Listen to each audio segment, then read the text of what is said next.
Hi guys, I'm Shmee. Hello, welcome back to the channel and welcome to a very exciting day today because I've currently got the keys to this, one of my all-time favorite cars, the Porsche Carrera GT, and the owner has very kindly allowed me to take this out for a drive to be reminded what one of the most legendary cars Porsche have ever made is like out on the roads.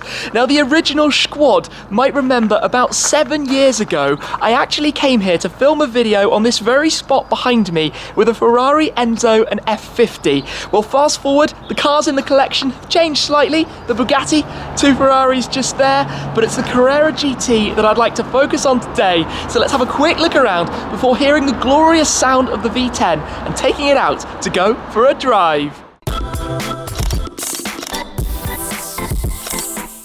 The CGT then, the Porsche Carrera GT. Like I said, one of my favourite cars, definitely up there in the top 3. And now here, part of a collection with a Bugatti Veyron 16.4, one of the originals, and on this side, the F40 and the 599 GTO. But the Carrera GT, let's just go for a quick walk around, take it all in if you're not too familiar with the car. It is the hypercar from the early 2000s, although that phrase itself wasn't coined at the time. It was kind of a supercar up against the Ferrari Enzo, but it has this engine, this particularly special engine, a 5.7 litre naturally aspirated V10 derived from motorsport. It also has an active rear wing, the targa roof panels that can be stowed away in the front, and they only made 1,270 of them in total. This is one of the later builds. It's an original UK car in the GT Silver, the launch colour basically for the Carrera GT. Most of them are this colour, but the biggest thing is the gearbox. The 6-speed manual gearbox with a pretty famous and particularly difficult clutch to get the hang of, so hopefully I'm going to be able to drive it without stalling it later on. But just to quickly whiz around the outside, of course, the engine mid-rear mounted, 5.7 litre naturally aspirated V10. It makes 612 horsepower, 590 newton meters of torque, top speed up there over 200 miles per hour, I think in kilometers about 340. Of course, you have the exhaust tips back here, the 2 tips, which are pretty much fighter jet styled.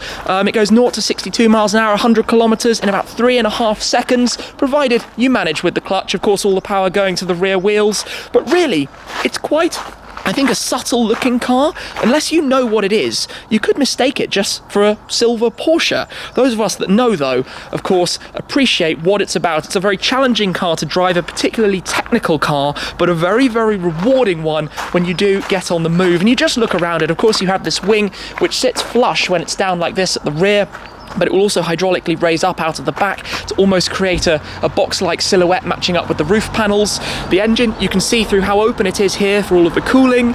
You've got those 2 targa panels that can be removed and stowed away inside the front bonnet to make it into a convertible, but of course losing the luggage space when you do so.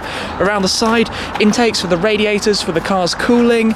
Everything about it is designed to perform, and that engine, we should talk more about that engine. Originally, Porsche created the V10 to go to Formula 1, rules changed, they moved it over to Le Mans, and just before it was ready to go into being used in Le Mans LMP1 style cars, basically regulations changed again, so they said, hey, why not put it into a road car? They enlarged it to 5.7 litres, and here we have it, 1,270 examples in total.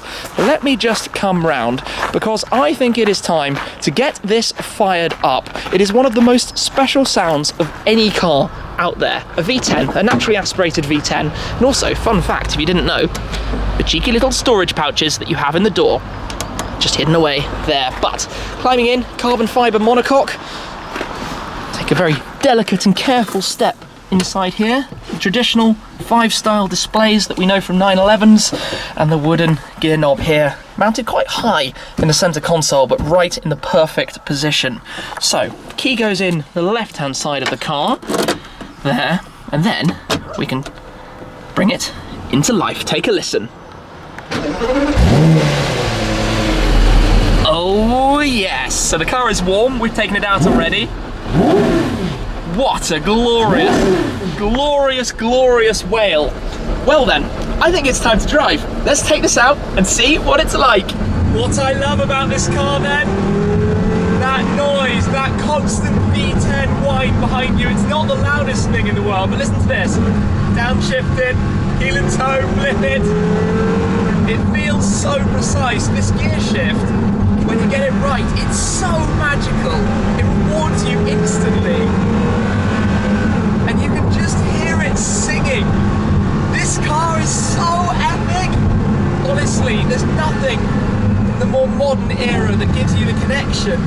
that a car like this does. The steering as well. It's a fairly small steering wheel, but it's pinpoint precise. And on these countryside roads,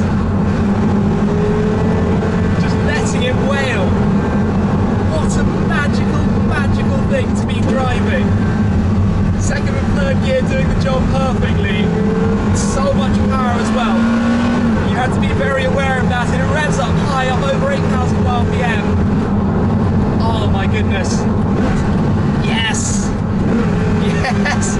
It's quite easy to do that. It's quite easy to flip it into place. No computers obviously doing the work for you. And obviously I'm driving with the roof up. If you take it off, it gets a bit windy and then the audio all goes all over the place with the wind noise on the microphones. But this is just pure heaven. Pure absolute symphony of noise. So, reasons to love the Carrera GT: the precision of its driving, the sound of that engine behind you. Yeah, okay, we're talking a car that came out, what, 15 odd years ago. This car is 13 or so years old, so it's not the latest technology necessarily. It doesn't have digital dashboards and displays and that kind of thing. But when it's a car that's built for driving like this, it really doesn't seem to matter so much, because what you're thinking about is the drive. It's all about the drive. You can raise and lower the rear wing. It goes up and down automatically depending on your speed. Or you can just think about what you're doing in terms of the gearbox, because, you know, this isn't going to be as quick as a modern double clutch would be, that kind of thing. But in terms of a driving experience, this is a particular era that has to be celebrated for what it did and what it did offer. And this cyclist, well, actually, to be honest, probably isn't going to know what car is about to overtake him, because people don't really recognise this. Yes. The power delivery as well, it's so smooth. It is so smooth, the way it comes in, the way it propels forwards. I love it. I love it. It's simple in its design. You look out of the mirrors and it's a smooth surface that you're looking at behind you. Yeah, so when I drove the CGT two and a bit years ago, out in Abu Dhabi actually, roof off, different experience, instantly I knew it was something special. I got that straight away at the wheel. But you always have that first time driving, the first time you're at the wheel, wondering whether what you're experiencing is just the hype and excitement wrapped up into the day. Second outing in it, well, it's confirming to me what I loved about it so much. It's just a precision tool, and you can appreciate, I think it's the way it rewards you. It's the feeling that when you do, shift correctly and drive correctly, the car tells you, the car gives you that feedback. Something I love about my Aston Vantage GT8, because you know instantly if you've driven correctly or not. We could say, the car has either been smooth or it hasn't. In here, it's exactly the same, perhaps even more emphasised, but this is the tricky bit, the pulling away. So the famous thing with the Carrera GT is basically you get up to about 10 miles per hour not using the throttle. I'm sure you know that from other videos. So you pop it into gear, you just lift the clutch and the car starts moving just with that, unless you want to wear out and burn the clutch very, very quickly. So I'm not using the throttle pedal at all here. Now I'm off the clutch, I can go onto the gas. So it takes some getting used to. You know what, I can actually say at this moment in time, I need to touch some wood. I'm literally touching some wood. Hopefully not cursing myself. I have not currently stalled the Carrera GT. I haven't stalled this one, and I haven't stalled the last one I drove either. It does get really quiet when the revs drop off, as you can hear. Unless, of course, you want to open the window a touch. And, wow. Right, into first, gently does it with the clutch again, and back onto the throttle. There's a technique to it you have to get used to. But the sound, it's almost like it's been refined. It's so good. It's the clarity and quality of it is so absolutely spot on. And then you get a nice open stretch of road again, and, well, it's the only thing for it. It propels as well. The way the power delivery happens, the naturally aspirated engine, I'm just going to close the window. It's heavenly. You know what the only downside of a Carrera GT is? Well, the fact that they cost about 600, 700 grand, and they cost a lot to run as well. The servicing and maintenance is not cheap on one of these, but the driving experience. Instant as well. There's so much torque low down in the rev range. It picks up at third gear, just go.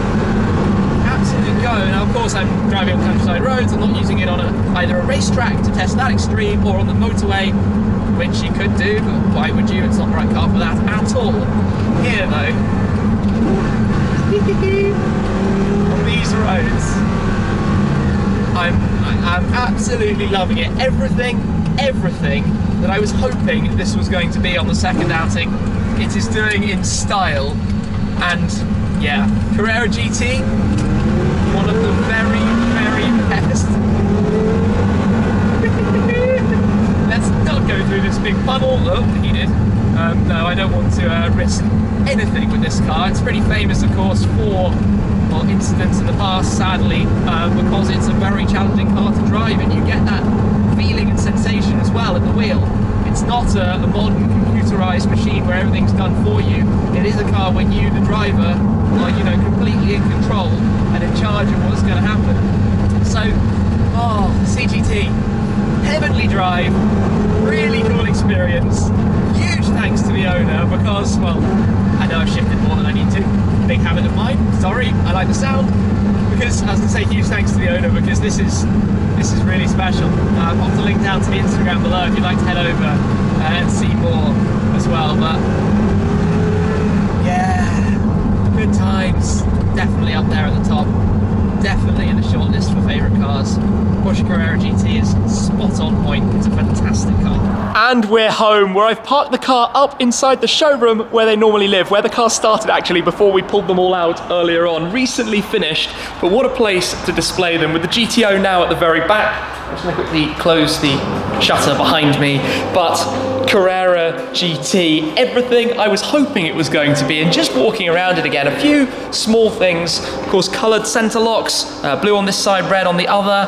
You have the yellow Porsche carbon ceramic brakes, yellow always the way for them, red if they're normal steel brakes.